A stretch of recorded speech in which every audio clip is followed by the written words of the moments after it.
देशभरिका म जतिको बोल्न नसक्ने खोज्न नसक्ने व्यक्तिलाई कुन अवस्थामा पुर्याला नेपालका सरकारी वकिल र पुलिसले हो यो चाहिँ अब देशभरिबाट खोजी गर्नु पर्यो के आवाज उठेको बेलामा सबै तातौँ अहिलेको नेपाल प्रहरी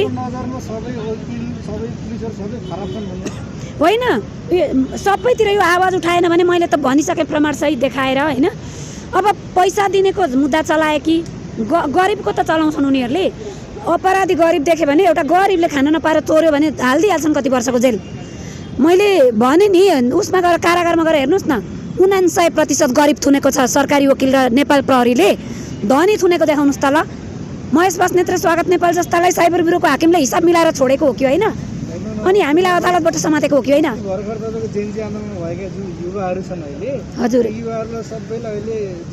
यस त्यहाँ पनि धनी थुन्या छैन जेन्जी विद्रोहमा धनी जति छोडियो सत्ताधारी भए धनी जति संसद भएर गए होइन त्यो अनि यो सर्वसाधारण उनीको पछि लागेर आउने थुनिए उदाहरणको लागि फुलेर भनिदिन्छु सुदन गुरुङ जसको अहिले सञ्जालमा देखेँ मैले समाचार सेभ पनि गरेर राखिरहेको छु 13-14 करोडको छुट्टै ब्याङ्क ब्यालेन्सको समाचार हिजोहरूको आछ होइन नदेखाइएको अस्ति सम्पत्ति उसमा सार्वजनिकमा अनि त्यो बेलामा ब्याङ्कलाई गाली गरे के पोरपरारका पुराना नेताहरूको चाहिँ ब्याङ्कमा यति साह्रै भन्यो भने वाउ ल कारबाही गर्नुपर्छ नेतालाई धन्यवाद ब्याङ्क भन्थे यसपालि ब्याङ्कबाट खाता सार्वजनिक भएन ब्याङ्कलाई गाली गर्यो सरकारका नेताहरूले सहित होइन अनि त्यसरी अनि आज के भन्छ दीपक भट्टलाई पक्राउ गर्दाखेरि ठिक छ त्यो बिचौलिया पक्राउ गर्नुपर्छ भन्छन् राष्ट्रपाभित्रकाले हेर्नु है अनि सुदन गुरुङको ऊ सरकार भएर चलाएको थियो र हिजो उसले त भेला गर्न जम्मा गर्न पायो दीपक भट्ट सरकार चलाएको मान्छे हो र हिजो यो के अरू माडवारी समुदाय के भनेका छन् नि ती बिचौलिया भन्छन् नि तिनलाई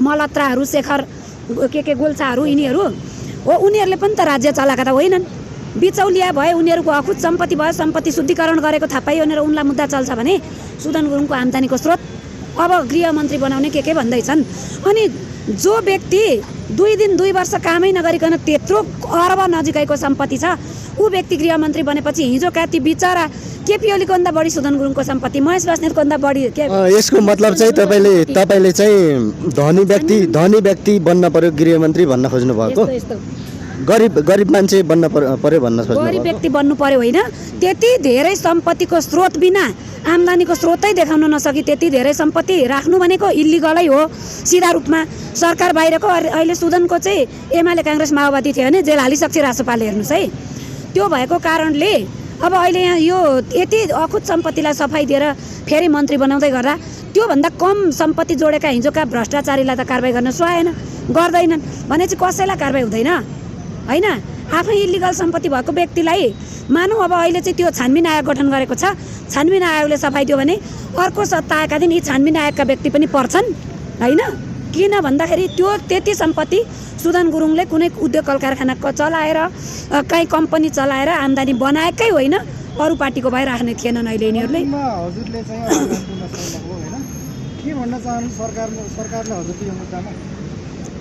सरकारलाई यो मुद्दामा अब रवि लामिछानेले मलाई पक्राएको नियोजित हो भने म विद्रोह गर्न छोड्दिनँ म चितवनमा गएर मैले गोडमेल गरेको जिल्ला हो त्यहाँ उहाँ त त्यो थुन्नेका बेलामा मान्छेको सहानुभूति भएर मलाई त्यहाँ भोट आउँछ भनेर मात्रै जानुभएको मेरो जिल्ला हो मेरो क्षेत्र हो त्यहाँका आमा समूहमा मेरा प्रमाण लान्छु अनि जवाब खोज्छु रवि लामिछानेले मलाई पक्राउनु पर्ने कारण के थियो हिजो मैले कसरी उहाँको लागि जेल बसेको थिएँ सोधिदिनु भन्छु एक कोरा प्रमाण हेरेर उहाँले मलाई फसाउन पाउनुहुन्न उहाँ नै गृहमन्त्री हुनुहुन्थ्यो यदि उनीहरूले रवि र मलाई फुटाउनको लागि नियोजित त्यो फेसबुक पोस्ट गरेका हुन् भने यी अपराधी हुन् यिनलाई कारबाही गरिपाउँ म रविलाई पहिले अनुरोध गर्छु राजसभाको यति भनिरहँदा तपाईँलाई चाहिँ जुन राजसभाको कार्यकर्ताहरू छ होइन तपाईँले चाहिँ गाली खाने मेसो भएन र भने सुदन गुरुङको विरोध गर्नु भने यस्तो सुदन गुरुङ सत्य न्यायको लागि नि जस्तै सपना प्रधान मल्ललाई फालियो अर्को व्यक्तिलाई प्रधान न्यायाधीश ल्याइयो उहाँको रिस दोष केही पनि होइन त्यहाँ एउटा जुन मर्यादा क्रम वरियता कम थियो त्यो भत्क्यो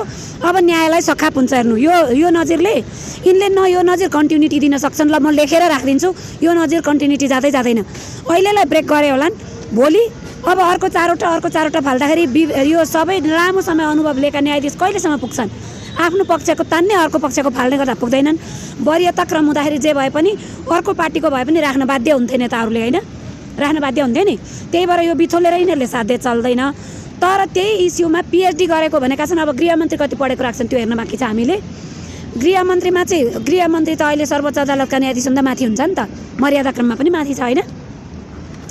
त्यो भएको कारणले चाहिँ गृह मन्त्रालय चाहिँ देशभर चलाउने व्यक्ति चाहिँ नपढेको जो भए पनि हुने भने, अनि उहाँ चाहिँ आफ्नो व्यक्ति तान्नका लागि मात्रै पिएचडी खोज्यौँ भने हुँदैन। धेरै कुरा अबको सरकारको परीक्षा हुँदैछ। भनेपछि तपाईँले सुदन गुरुङको काम चाहिँ अहिलेसम्म मन परेको छैन तपाईँलाई, के भन्नुहुन्छ? सुदन गुरुङको काम भन्नाले नि के हो भने त्यो स्टन्ट देखाउनको लागि एकछिन मलाई पुलिसले खादा लगाइदिए, वाउ म त राजा भएँ, सार्वजनिक पोस्ट त्यही गरेको छ, अनि दिनभर काम गरेर थकाएँ भनेर सोफामा सुतेर भिडियो सार्वजनिक गरेको छ।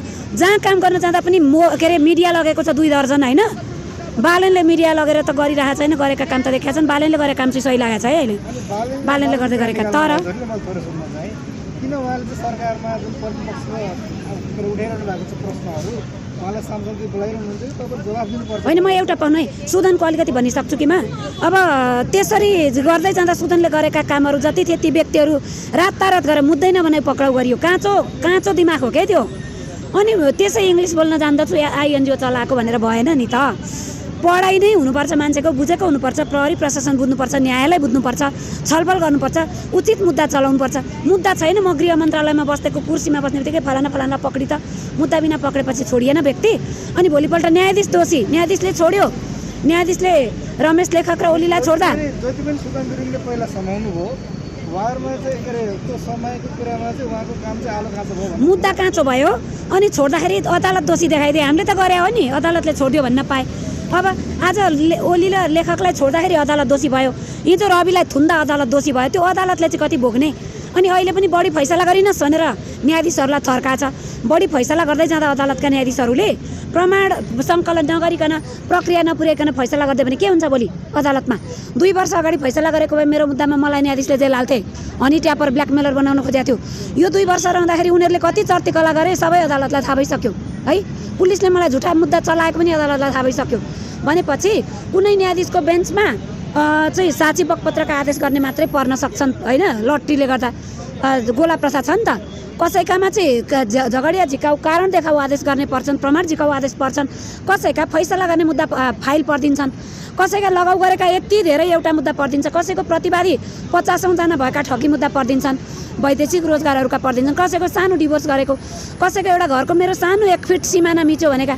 त्यो फैसला गर्न त फरक पर्छ नि न्यायाधीशलाई समय होइन। त्यो भएर चाहिँ बढी फैसला गरेको आधारमा यिनीहरूले यो नकारात्मक नजिर राख्न पाउँदैनन्। न्यायाधीशहरूको चाहिँ अपमान गरेको छ। यसले आज प्रधान न्यायाधीश बन्ने व्यक्तिलाई पनि राम्रो गर्दैन। अनि यो चाहिँ बुढीमरी होइन काल पल्क्यो भन्नुपर्छ, भोलि सबैलाई आइलाग्छ। त्यही भएर न्यायाधीशहरू, न्यायालयका व्यक्तिहरू यो विषयमा सचेत चाहिँ हुनुपर्छ। एउटा कुरा अर्को भन्नुभएको थियो पालनको संसदको उपस्थिति भन्ने कुरा। सबै कुरा चाहिँ आफ्नो घमण्डले मात्रै हुँदैन। यो विषयमा म बालनलाई के भन्छु भने तपाईँले गरेका सबै काम ठिक थिए, तर अदालतलाई बिच्क्याउनु भयो।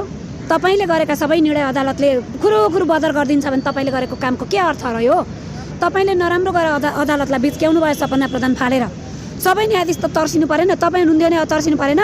म रोल क्रममा यहाँसम्म बढेर आएँ, अब म त्यो ठाउँसम्म पुग्छु भनेर सपना देखेकी सपना प्रधान कायम मुकायम बनाइसकेर डङ्ग फालिदिँदाखेरि त्यो व्यक्तिलाई कति चोट पर्यो होला, त्यो विचार गर्नु पर्थ्यो तपाईँहरूले। अर्कोपटक कानुन बनाउनु पर्थ्यो, ल बढी फैसला गर्ने र बढी पढ्नेलाई दिने है भनेपछि पढ्थे। अबका न्यायाधीशहरू 3 कुरा गर्नु पर्यो न्यायाधीशले। हेर्नु के गर्ने नेपालका न्यायाधीशले के छ डङ्केडङ मेरो बेन्चमा फाइल आउने बित्तिकै फैसला ठोकिदिनु पर्यो रासोपाबाट बाँच्नको लागि होइन? के सबै पिएचडी गर्न दौडिनु पर्यो? के सबै रासोपाका मेम्बर बन्नु पर्यो? त्योभन्दा बाहेक त अब न्यायाधीश बाँच्नै नपाउने भयो यो नजिरले त। तर अर्को फालेर परको त्यो अर्को थियो अनि फाले भन्ने त भयो नि, एमालेको के भन्ने। त्यो भएपछि त मेरो थिएन भनेको त त्यहाँ झल्क्यो नि त। भोलिपल्ट रवि लामिछानेले हिजो मलाई पनि पीडा पर्दा क्वाँ रुँ लागेको थियो। मलाई पीडा परेको देखिस् भनेर सिधै प्रतिशोध साँधेको भाषण गरेदेखि मलाई चित्त दुख्यो क्या। उहाँले बच्चालाई हप्काए जस्तो सर्वोच्च अदालतका न्यायाधीशहरूलाई गर्नु हुँदैन थियो क्या। न्यायाधीशहरूलाई हप्काउनु भयो क्या उहाँले ठाडै। होइन न्यायाधीशलाई त प्रतिशोध साँधेकै हुनेर त टेबल ठोकेर आफै बोल्नु भयो नि त पार्टी सभापति। त्यो भएर त यो त नराम्रो नजिर बस्यो नि त। अनि बालनको अघिको विषयमा चाहिँ के छ भन्दाखेरि बालनले सबै गरेका काम ठिक थिए, अदालतले उल्टाइदिइरहेको छ होइन। गर्न खोजेको काम ठिक थियो। अब यो पनि के हुन्छ भन्दा बालनले त गर्न खोज्यो भने अदालतले दिएन भन्ने पुनः भोट ब्याङ्क त भइराख्यो जनता। तर उहाँहरूले गरेका गडबडीकै कारण अदालतले धेरै कुरा उल्टाइदिने पनि देखिँदैछ होइन।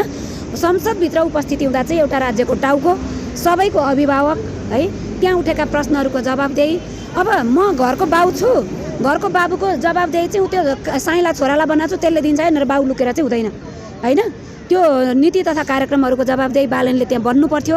एक दिन उपस्थित भइदिँदाखेरि यो यत्रो धेरै विचलन आउने थिएन, यति धेरै विवाद हुने थिएन।